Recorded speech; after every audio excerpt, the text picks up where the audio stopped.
7টা দিন? 7 দিন তুমি বাড়ি ফিরবে না, তার মানেটা কি?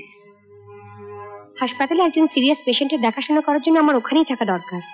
কেন, হসপিটালে আর কোনো ডাক্তার নেই তুমি ছাড়া? থাকবে না কেন?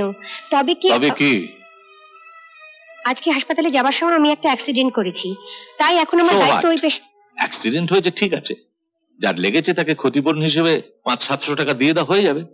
আচ্ছা বাবা, তুমি কি টাকা ছাড়া কিছুই চিনলে না? না, ডাক্তার হিসেবে তো আমার একটা কর্তব্য আছে।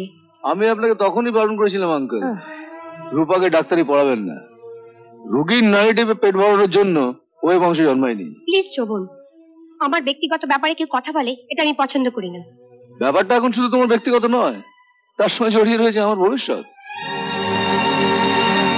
ভবিষ্যতের ভাবনাটা ভবিষ্যতে ভাবলেই চলবে, এখন আমাকে আমার বর্তমানে থাকতে দাও।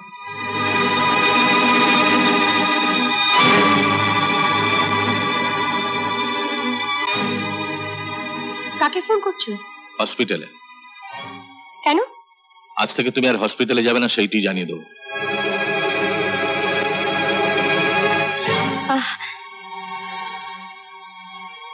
কি ফোনটা কাটলে কেন? ফোনটা না কাটলে তোমার নাকটা যে কাটা যেত বাবা। হোয়াট?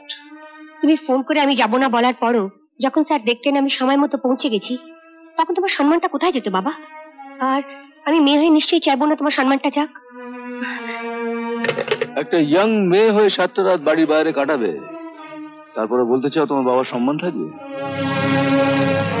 যখন তোমার মতো একটা অপদার্থ ছেলের সঙ্গে মিশছি আর তাতে যদি বাবার সম্মান নষ্ট না হয়, তাহলে ওকে তুমি বলে দাও বাবা, ভবিষ্যতে ও যেন আমার কোনো ব্যাপারে নাক না গলায়। তার মানে আসছে রোববার তুমি আমার জন্মদিনে আসছো না? আমার গাড়ির তলায় চাপা পড়ে একজন রোগী হাসপাতালে কষ্ট পাচ্ছে, তাকে ছেড়ে আমি যাব তোমার পার্টিতে ফুর্তি করতে? আমি তাহলে মা বাবা বন্ধু বান্ধবকে সেদিন কি বলবো? বলবে আমার ওই পেশেন্টের জন্য একটু শুভকামনা জানাতে। তুমি বুঝতে পারছো না রূপা, তুমি সেদিন উপস্থিত না থাকলে আমি সবার কাছে ছোট হয়ে যাব। তোমাকে বড় করতে গিয়ে আমি বিবেকের কাছে নিজেকে ছোট করতে পারবো না। তবে আমি চাই তোমার জন্মদিন শুভ।